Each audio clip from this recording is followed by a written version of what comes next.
आई है बारात डोली लेकर जाएगी, बहारों फूल बरसाओ मेरा महबूब आया है, आज मेरे यार की शादी है। जैसे फिल्मी गानों के तराने अब बैंड के साथ गूंजते कानों तक नहीं आएंगे। ना ही सड़कों पर बारात होगी और ना ही नाचते गाते बाराती होंगे, ना ही सामूहिक भोज और वरमाला होगी।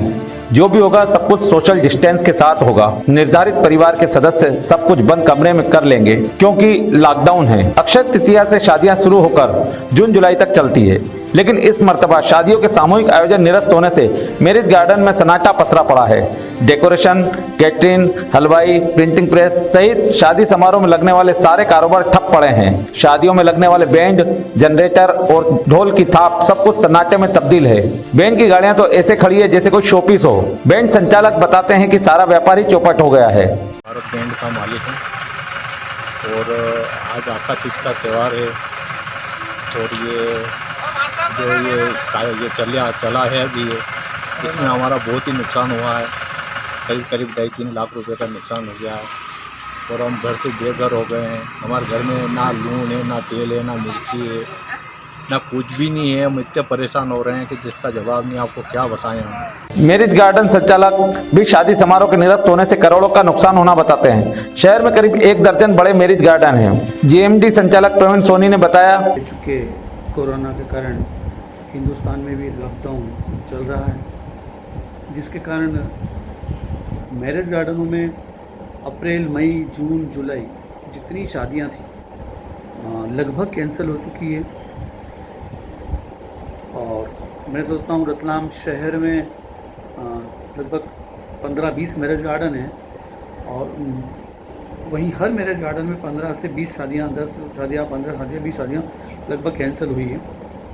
और उससे जुड़े हुए बहुत सारे ऐसे छोटे व्यापार हैं, इसमें डेकोरेशन, कैटरिंग, लाइट, डीजे और पंडित लोग, महाराज लोग, छोटे जो काम करने वाले मज़दूर लोग, बाहर से जो इवेंट वाले आते हैं वो, ये सारे लगभग प्रोग्राम कैंसिल हो चुके हैं और इससे बहुत नुकसान हुआ है। लेकिन फिर भी इस वैश्विक महामारी में हम सभी को मिलकर बहुत ताकत से उससे लड़ना है और हमें अपने आप को तो बचाना ही है, अपने परिवार को बचाना है, अपने रतलाम शहर के लिए, अपने प्रदेश के लिए, अपने देश के बारे में भी सोचना है। अमृत गार्डन संचालक ललित दत्त ने बताया, व्यवसायियों को भारी आर्थिक हानि होने की संभावना है। 15 मार्च से लेकर मई तक की जितने भी मांगलिक आयोजन थे या तो निरस्त हो गए हैं या आगे बढ़ गए। जून जुलाई के लिए भी शासन द्वारा मैरिज गार्डन के लिए कोई गाइडलाइन तय नहीं करने के कारण उन माहों में भी विवाह आयोजन होने की कोई संभावना नहीं है। इस कारण अब विवाह आयोजन दिवाली बाद देव उठनी 11 से ही चालू होने की संभावना है। शासन द्वारा मैरिज गार्डन व्यवसाय में हो रहे इस आर्थिक हानि को रोकने के लिए किसी प्रकार की बिजली बिलों में छूट या टैक्स में कोई राहत प्रदान नहीं की गई है। शासन से मैरिज गार्डन के सभी व्यवसायी मांग करते हैं कि इसके लिए भी कोई राहत की घोषणा की जाए और एक गाइडलाइन बनाई जाए जिससे आगे भविष्य में होने वाले कार्यक्रमों में कोई रुकावट नहीं आए। नारायणी पैलेस संचालक रमेश तिवारी बताते हैं, नारायणी पैलेस में लॉकडाउन के चलने से अभी तक 18 शादियों के आर्डर थे वो कैंसिल हो गए और आज भी शादियां थी वो भी कैंसिल हो गई हैं। करीब लगभग 20-25 लाख रुपए का नुकसान हो गया और अभी भी कोई उम्मीद नहीं है कि कब तक लॉकडाउन खुलेगा, क्या होगा। और शादियां तो होने वाली है ना। ऐसे में अब जो भी होगा देखेंगे।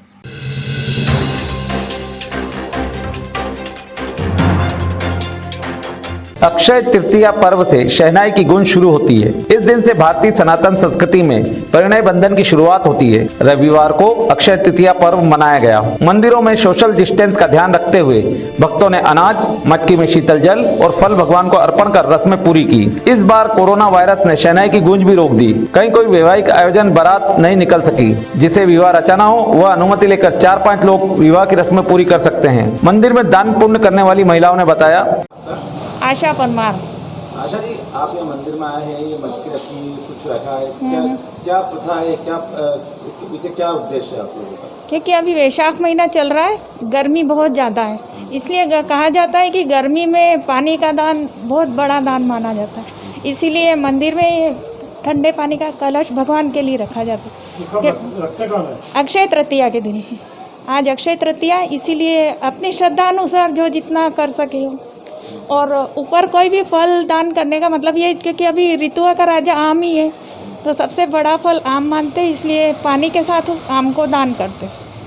अन्न भी रखा है इसमें आपने? हाँ, तो बिना अन्न के तो कोई दान सफल ही नहीं है ना, अन्न के साथ दक्षिणा भी जरूरी है।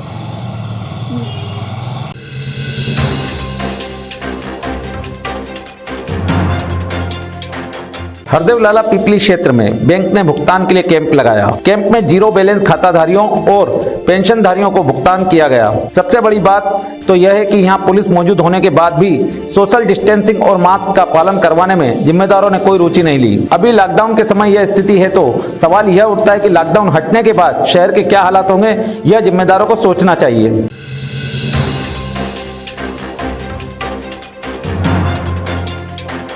मीराकुटी क्षेत्र में वोल्टेज की समस्या ने नागरिकों के विद्युत उपकरणों की चपत लगा दी। बताया जाता है विद्युत वोल्टेज अधिक होने से इस क्षेत्र में रहने वाले नागरिकों के विद्युत उपकरण LED, set top box, TV, fridge सहित अन्य उपकरण खराब होकर हजारों रुपए का नुकसान कर गए हैं। वोल्टेज एकदम बढ़ने से जब नागरिकों का नुकसान हुआ और विद्युत आपूर्ति बंद हो गई, तब नागरिकों ने विद्युत वितरण कंपनी को फोन किया तो विद्युत कर्मी एक दूसरे का फोन नंबर देकर पल्ला झाड़ते रहे। क्षेत्रीय रहवासियों ने एएन टाइम्स को बताया, टीवी चालू थी और फ्रिज भी चालू था और अचानक से एकदम से ब्लास्ट हो गया चालू में, और फैन एकदम से तेज हो गया, लाइट हो गई। क्या क्या जला आपके यहाँ पे?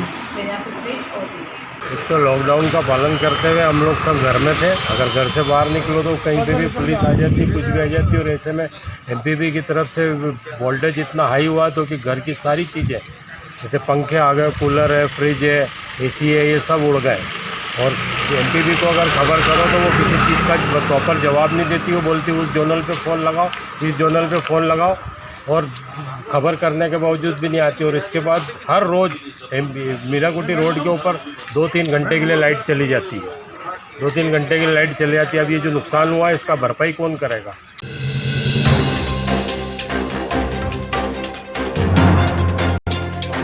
क्वारंटाइन क्षेत्र खातीपुरा में एक शराबी युवक ने जमकर उत्पात मचाया। दीपक नाम के इस युवा ने क्षेत्र की जाली बैरिकेड तोड़कर बाहर आने की कोशिश की। पुलिस के समझाने के बाद भी यह नशेड़ी युवक नहीं माना और पूरे क्षेत्र में अशांति फैलाने लगा। दीपक जब नियंत्रण से बाहर होने लगा तब पुलिस ने इसे पकड़ लिया और पुलिस वाहन में बिठाकर थाने ले गई। पुलिस क्वारंटाइन एरिया में उत्पात मचाने और लॉकडाउन का उल्लंघन करने की धारा में कार्रवाई कर रही है।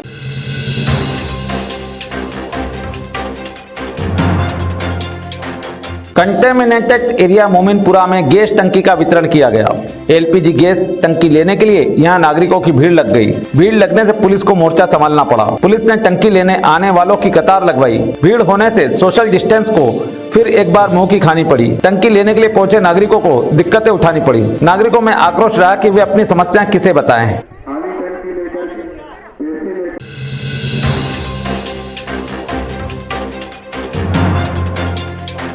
लोहार रोड कंटेनमेंट एरिया के मोमिनपुरा मोहल्ले के लोगों ने रमजान में फल नहीं मिलने सहित अन्य परेशानियों के चलते बीती शाम को हंगामा कर दिया। सूचना पर पुलिस मौके पर पहुंची, व्यवस्था किए जाने का आश्वासन दिया। लोहार रोड क्षेत्र में कोरोना पॉजिटिव मिलने पर इसे 8 अप्रैल से कंटेनमेंटेड क्षेत्र घोषित कर दिया गया था। इस क्षेत्र में मुस्लिम समाज के लोग बहुतायत में निवास करते हैं। शनिवार को रमजान शुरू होने के बावजूद इफ्तार के लिए फल सहित अन्य सामग्री की व्यवस्था नहीं हुई तो लोग भड़क उठे। लोगों ने गेट पर एकत्रित होकर हंगामा शुरू कर दिया। मौके पर तैनात पुलिस कर्मियों ने समझाने का प्रयास किया, लेकिन लोग मानने को तैयार नहीं थे। करीब आधे घंटे तक हंगामा करते रहे। पुलिस के वरिष्ठ अधिकारी मौके पर पहुंचे, लोगों को समझाया और आश्वस्त किया कि अब घर घर से सूची बनाकर फलों का वितरण किया जाएगा। तब लोग माने और अपने घरों में वापस गए। रोजा क्या होता है, नमाज पढ़ने वालों को मालूम होता है नमाज क्या है, जो रोजा नमाज पढ़ते हैं हमसे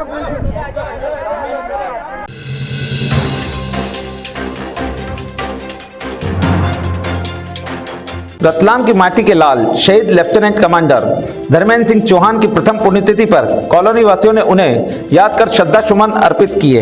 रिद्धि सिद्धि कॉलोनी निवासी धर्मेंद्र सिंह चौहान नौसेना में लेफ्टिनेंट कमांडर थे। वे कर्नाटक के करवार में नौसेना युद्धपोत INS विक्रमादित्य पर पदस्थ थे। युद्धपोत पर अचानक हुई आगजनी की घटना में शहीद धर्मेंद्र सिंह चौहान अपने साथियों की जान बचाते हुए शहीद हो गए थे।